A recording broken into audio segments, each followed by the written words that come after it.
मध्य प्रदेश शासन द्वारा शासकीय सेवाओं में पदोन्नति में आरक्षण संबंधी नए नियम 2025 को लेकर प्रदेश के कर्मचारियों का एक बड़ा झटका, वर्ग असंतुष्ट है। पूरे प्रदेश में कर्मचारी संगठन पदोन्नति नियम 2025 को लेकर अपना विरोध दर्ज करा रहे हैं। उज्जैन जिला मुख्यालय पर भी सामान्य पिछड़ा एवं अल्पसंख्यक अधिकारी कर्मचारी संगठन द्वारा पदोन्नति नियम को निरस्त कर न्यायालयों के निर्णय अनुसार नए नियम बनाने की मांग को लेकर विभिन्न विभागों के सैकड़ों कर्मचारी सहित अनारक्षित समाज के कई राष्ट्रीय पदाधिकारियों ने भाग लेकर प्रदेश के मुख्य सचिव के नाम जिला कलेक्टर उज्जैन के प्रतिनिधि को ज्ञापन सौंपा है।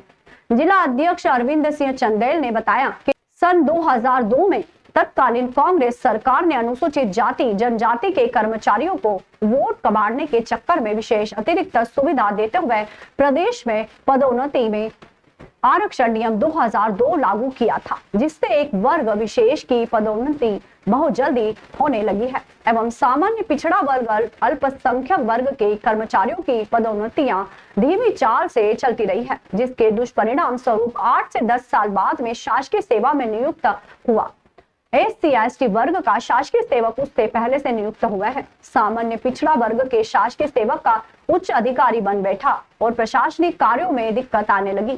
2025 में मध्य प्रदेश शासन द्वारा नया पदोन्नति नियम लागू किया गया है, जिसे फिलहाल मध्य प्रदेश उच्च न्यायालय द्वारा शासन को नोटिस देकर क्रियान्वयन करने से रोक दिया गया है। नए पदोन्नति नियम में उच्च न्यायालय जबलपुर व बाद में सर्वोच्च न्यायालय नई दिल्ली के पूर्व के निर्णयों आदेशों की अवहेलना की गई है तथा यह नियम लगभग पूर्व के विवादित पदोन्नति नियम 2002 जैसा ही है, जिसमें सामान्य पिछड़ा व अल्पसंख्यक वर्ग के अधिकारी कर्मचारियों को भारी नुकसान है।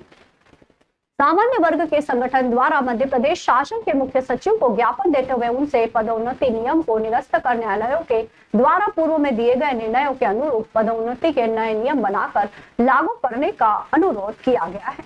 सामान्य प्रशासन, सामान्य अल्पसंख्यक जो संघ है हमारा, जिसमें हम लोग सामान्य पिछड़ा और अल्पसंख्यक अधिकारी कर्मचारी संगठन, हम लोग पदोन्नति के आरक्षण में लड़ाई के विरोध में लड़ रहे हैं।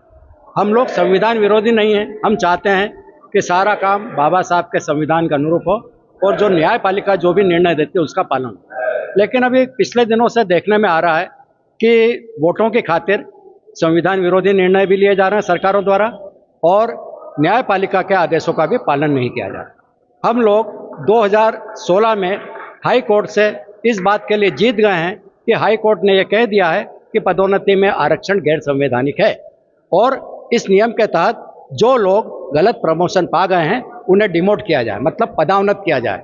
लेकिन सरकार ने इस आदेश का पालन करने के बजाय सरकार इसे सुप्रीम कोर्ट में ले गई। ये बात शिवराज सिंह जी के टाइम की है, 2016। वहाँ सुप्रीम कोर्ट ने भी स्थिति को यथावत रखा और यह बताया कि जो लोग गलत ढंग से पदोन्नति पा गए हैं उनकी पदोन्नति फिलहाल रोक दी जाए और सामान्य वर्ग की पदोन्नति में हमें कोई आपत्ति नहीं जो रूटीन वे में होती है। और इस बीच सुप्रीम कोर्ट का फाइनल आदेश अभी आया नहीं है। कोर्ट में, सुप्रीम कोर्ट में हमारा मामला विचाराधीन है, किंतु शासन ने अभी नए नियम बनाए जिन्हें कहा जाता है पदोन्नति नियम 2025। पूरी गहराई से हमने अध्ययन किया। इन नियमों में कुछ भी नया नहीं है। सामान्य वर्ग को कोई राहत नहीं है। जो जूनियर आदमी है वो हमारे सिर पर बैठ रहा है, वो सीनियर बन रहा है और ले दे के वही बात है कि पुरानी शराब को नई बोतल में बंद करने का प्रयास किया गया। इससे कोई राहत नहीं। हमने अभी फिर हाई कोर्ट में गुहार लगाई है। हाई कोर्ट ने हमारा पक्ष सुना और माननीय उच्च न्यायालय ने फिर से मध्य प्रदेश शासन के पदोन्नति नियम 2025 पर रोक लगा दी है और अगली तारीख संभवतः 18 जुलाई को सुनवाई होगी कल। इस बीच सुप्रीम कोर्ट में भी हम लोग कंटेम्प्ट लगाएंगे इसके बाद, क्योंकि सुप्रीम कोर्ट ने जो आदेश दिए थे वो उनका फैसला हुआ नहीं। उसके पहले ही इन्होंने सुप्रीम कोर्ट का आदेश का पालन किए बिना नए नियम बना दिए, तो कंटेम्प्ट का मामला चलेगा। और अब हमने ये नई रणनीति बनाई है, चूँकि अधिकारी कर्मचारी संघ की एक मर्यादा होती है, वो ज़्यादा आक्रामक नहीं हो सकता है, अपनी सीमा को नहीं लांघ सकता है। इसलिए अब हमने अनारक्षित समाज, जिसमें मतलब क्षत्रिय, ब्राह्मण, मुस्लिम, जाट, सिख, इन सबके सदस्यों को लेकर एक महासंघ आने वाले समय में बनाएंगे और इस लड़ाई को सड़क से लेकर न्यायालय तक ले जाएंगे।